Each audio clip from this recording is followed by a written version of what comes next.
Hola, soy Fabricio Mejía y la columna de esta semana se llama ¿Cómo inventar una oposición? Apenas a un año y medio de que Andrés Manuel López Obrador asumiera el cargo de presidente, apareció en varios medios un desplegado firmado por una mezcla de exfuncionarios públicos de los sexenios de Vicente Fox, Felipe Calderón y hasta Salinas de Gortari, junto con algunos dueños de medios de comunicación como Héctor Aguilar Camín y Enrique Krause. El manifiesto llamaba deriva autoritaria a lo ocurrido en 20 meses del gobierno en tres aspectos: no endeudar al país para contener la pandemia, aplicar una austeridad suicida y tratar con desprecio a los institutos autónomos, las esferas científicas y culturales y a las mujeres. Al final de este desplegado, los abajofirmantes pedían que los partidos del antiguo Pacto por México se unieran para obtener una mayoría en la Cámara de Diputados y así detener el autoritarismo. Era el 15 de julio de 2020. 2 meses más tarde, el 17 de septiembre, los abajofirmantes volvieron con otro desplegado. En este sugerían que las mañaneras del presidente ponían en riesgo físico a quienes eran ahí menoscabados. También incluyeron a dos grupos que, según ellos, eran muy despreciados: las víctimas de la violencia y los ambientalistas. Luego, algunos de los abajofirmantes hicieron otras campañas, como si en defensa del INE o del CIDE, pero de ellas solo quedaron las comparaciones que hicieron del presidente López Obrador con Díaz Ordaz o con Hitler. Pero estos desplegados tuvieron su influencia. Ayudaron a justificar de nuevo la alianza entre los partidos del PRIAN, que habían sido gobiernos durante 30 años, desde el sexenio de Carlos Salinas de Gortari hasta el Pacto por México de Enrique Peña Nieto. Pero vino la elección del 6 de junio de 2021 y no solo no ganaron la mayoría de la Cámara de Diputados, como proponían, sino que perdieron 11 de los 15 estados en disputa. Apadrinaron también la invención de un movimiento feminista de derecha y de un ambientalismo que aborrece básicamente el petróleo y los popotes. El movimiento de las mujeres de la derecha no reivindica el aborto ni el sistema de cuidados, sino el emprendedurismo desde la cocina. No denuncia la doble explotación contra las mujeres, sino que la promociona como empoderamiento. Se reduce a la denuncia del Estado como patriarcal cada vez que hay un feminicidio y celebra a los personajes embosados y armados con martillos que desacreditan las marchas de las mujeres. Con el ambientalismo sucede un poco lo mismo. Se declara alarmado por el cambio climático, pero no denuncia que los millonarios producen el 70% del dióxido de carbono con el uso indiscriminado de sus yates y aviones privados. Nunca han dicho que un ser humano promedio, como usted o yo, tardaría 7,000 años en producir el CO2 de Jeff Bezos, Mark Zuckerberg o Roman Abramovich. Se abisman con la refinería de Dos Bocas y la compra de Deer Park. Creen que las energías limpias en México no consumen, como es, en un 70% combustibles fósiles como parte de su proceso. Y tampoco saben que el país solo produce 1,2% del calentamiento, que es responsabilidad realmente de Estados Unidos, China, Rusia, Brasil e Indonesia.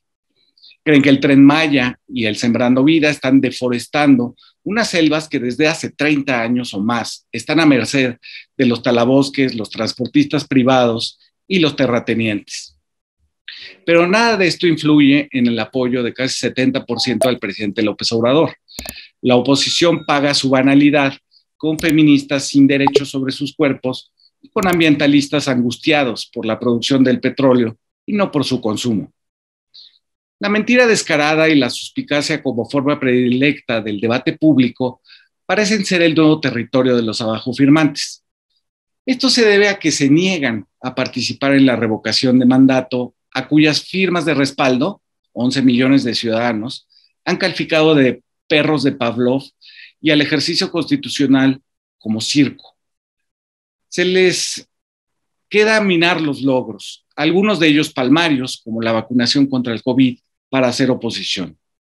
Sin horizonte de futuro, sin esperanza, sin ideas, han subido el tono del infundio, el insulto y hasta de la ruindad. Buscan avanzar dos sensaciones: Una es la percepción de que todos son iguales y la política es la misma inmundicia. Y otra, la que, como confesó el propio Enrique Krause, se extraña la dictadura perfecta. Cabe aquí un breve desvío.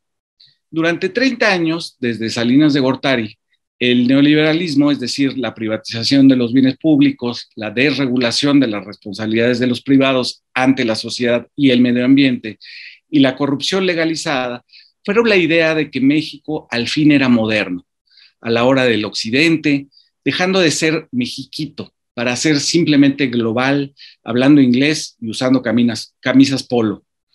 Esa modernidad fracasó porque no era para la gran mayoría de la población y hasta las clases medias la vieron solo como un anhelo. A sus expensas se creó una nueva burguesía monopólica que se había beneficiado de sus tratos con el PRIAN y la riqueza se concentró a grados peligrosos. De ahí la primera parte del proyecto obradorista, por el bien de todos. Ahora, la modernidad son los programas sociales y la distribución del ingreso nacional, a tal grado que hasta el Fondo Monetario Internacional lo recomienda. También la modernidad es la democracia participativa, lo que los abajofirmantes llaman circo. El neoliberalismo es lo viejo, lo corrupto, el engaño, la simulación. La llamada transición a la democracia, ahora lo sabemos, no fue más que la complicidad entre el PRI y el PAN para rotarse la presidencia, las gobernaturas, los jueces y los institutos autónomos. Al perder el valor de lo contemporáneo, los neoliberales optan ahora por decirnos que el obradorismo es regresar a lo anterior a Salinas de Gortari, un autoritarismo que creíamos desterrado, escriben en estos días. Como no tienen una idea de futuro, atacan el presente con el petate del pasado. Tomémoslos en serio, porque están mandando señales de alarma. Deriva, tobogán, SOS, titulan sus manifiestos. Tendámosles la mano para que no se ahoguen en sus propias ficciones. Dicen que se está militarizando al país porque los ingenieros y médicos militares se encargan de obras públicas y del transporte de vacunas. Pero se alarman porque no hay una política de mátenlos en caliente contra los delincuentes. Dicen que el presidente no tiene respeto por la ciencia, la cultura y las artes, y que el signo de esto es que sacó un amuleto para hablar de la pandemia. Pero no dicen nada de cuando se reconvirtieron los hospitales, se consiguieron y distribuyeron las vacunas y se contrató, adicionales a los que ya había, a 50,000 trabajadores de la salud. Tampoco se dice nada cuando la promoción de las artes, por ejemplo, que les preocupa, no fue a la misma esquina de la Ciudad de México, sino que se expandió a las comunidades rurales con los jóvenes. Se escandalizan con el aumento de los pobres, pero se olvidan que llevamos 2 años en una pandemia que requiere encierros y contingencias sanitarias que afectan a los sectores productivos del mundo. En un acto de ruindad absoluta, quieren asociar los desmentidos del presidente a las noticias falsas con el asesinato de periodistas en los municipios de la República. Ya desesperados, dicen que AMLO es más neoliberal que ellos mismos, de Salinas a Peña, porque creen que la austeridad republicana y el cobro de impuestos a las empresas antes evasoras equivale a la consigna de Ronald Reagan de que el Estado es el problema.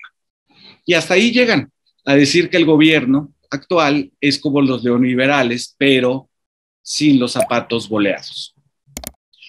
No les depara un futuro a los abajofirmantes, sobre todo porque su idea de tomar por asalto a la Cámara de Diputados acabó en un estrepitoso fracaso. Quizás estarán pasándole tarjetas a Claudio X González, que dice estar redactando el proyecto de nación desde su casa y que llamará Un México Ganador. Una frase que implica esa denominación neoliberal del perdedor y del ganador como sustantivos, como personalidades, como esencias, y no como eran antes, accidentes del destino. El acto de redactar un programa desde la soledad implica también que crees que la política es de los expertos, de los que saben, y no como lo demostró el obradorismo, forjada desde abajo con los que tienen sentido común. Tanto los abajofirmantes como el filántropo autodenominado de izquierda se han equivocado justo ahí. Las oposiciones no son inventos, nacen del conflicto existente traducido en política. Y aquí no veo política, sino puro y simple artificio. Gracias por escuchar. Nos vemos el próximo jueves.